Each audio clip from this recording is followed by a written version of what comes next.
Quels sont les secrets des neuroscientifiques pour nous aider à prévenir le burn-out? C'est l'objet de cette vidéo. Et si je vous disais que votre cerveau nous envoie des signaux d'alerte bien avant que notre corps ne lâche? Et si je vous disais aussi que les neurosciences ont trouvé des techniques simples pour nous permettre de recharger notre cerveau avant qu'il ne s'épuise? Je vous présente dans cette vidéo les techniques les plus utiles pour permettre de prévenir le burn-out, les dernières découvertes. Et puis, vous pourrez également découvrir un petit exercice en fin de vidéo que vous pourrez faire dès ce soir. Alors d'abord, qu'est-ce qui se passe quand le cerveau est soumis à un stress chronique? Quand c'est le cadre d'un burn-out professionnel, par exemple, ce stress s'installe et il ne vous quitte plus.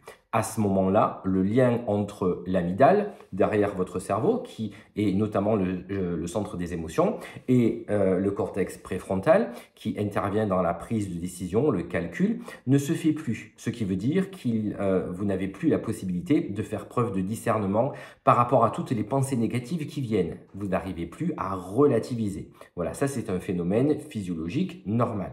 Résultat, on est moins concentré, les émotions négatives nous bouffent tout le temps, littéralement. Le cerveau s'épuise, c'est le burn-out assuré. On y va droit dessus. Pour lutter contre ça, 3 astuces que je vais vous présenter ont été validées par les neurosciences. Alors, qu'est-ce qu'on peut faire concrètement? La première, c'est la règle des 90 secondes. C'est-à-dire qu'on a 90 secondes pour réinitialiser notre cerveau. Il a été découvert que nos émotions durent généralement 90 secondes. Elles durent plus longtemps à partir du moment où on s'intéresse à ces émotions et où mentalement on les fait durer. Petite astuce, ce que vous faites, c'est que pendant 90 secondes, vous mettez un timer sur votre montre, vous respirez très lentement en restant le plus neutre possible. Vous essayez de vous concentrer sur un point en face de vous, sur les bruits que vous entendez. Vous pouvez faire cet exercice, par exemple, de fermer les yeux, d'essayer de compter 10 choses qui sont autour de vous. Ça peut être des objets d'une certaine couleur, bon, etc. Ça peut être 3 bruits différents, une odeur que vous sentez, et une fois que vous vous êtes reconnecté avec le moment présent, eh bien vous respirez lentement. Ça permet de faire un reset neurologique. Autre astuce, la micro-pause cognitive. Alors ça, c'est toutes les 90 minutes cette fois. Toutes les 90 minutes, vous prenez 5 minutes de pause sans aucun objectif. C'est-à-dire sans écran, rien, vous vous déconnectez.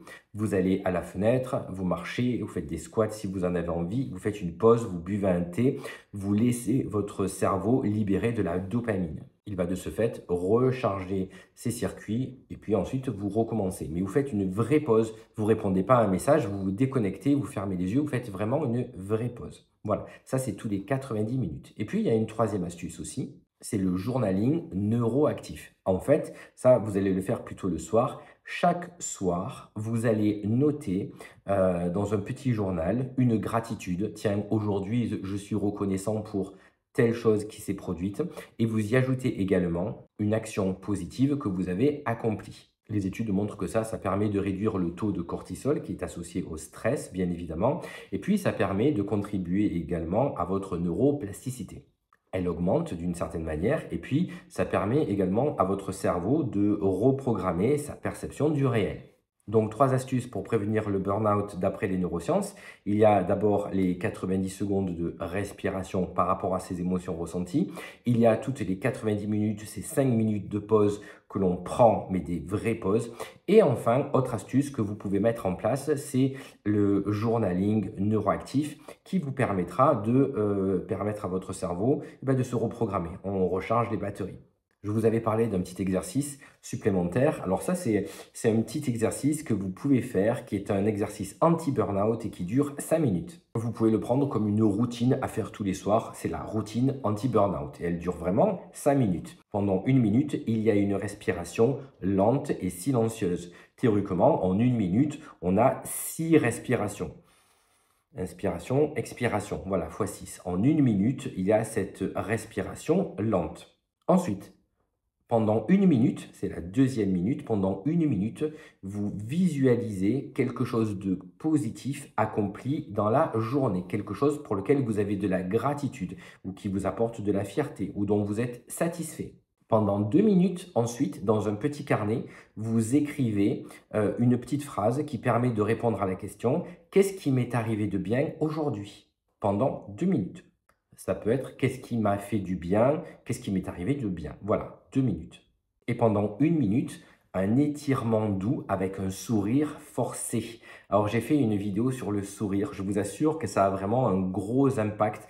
Ça permet de hacker notre cerveau parce qu'il comprend que si je souris, je vais bien. Il y a beaucoup d'études qui ont été menées sur ça, notamment en psychologie positive. Donc pendant 1 minute, vous vous étirez et vous souriez. Un vrai beau sourire parce que ça va permettre à votre cerveau d'activer les circuits du plaisir. Voilà. 5 minutes. Et ça doit être votre routine chaque soir. Mettez-le en place et au bout d'une semaine, n'hésitez pas à me dire si ça ne vous a pas apporté du positif. Je suis sûr que oui, c'est obligé que ça marche. N'oubliez pas, votre cerveau peut être votre meilleur allié. Il faut savoir l'écouter et le faire travailler. Maintenant, si vous avez envie d'aller plus loin, j'ai mis en place une formation, le lien est dans la suite du commentaire, sur le burn-out à proprement parler.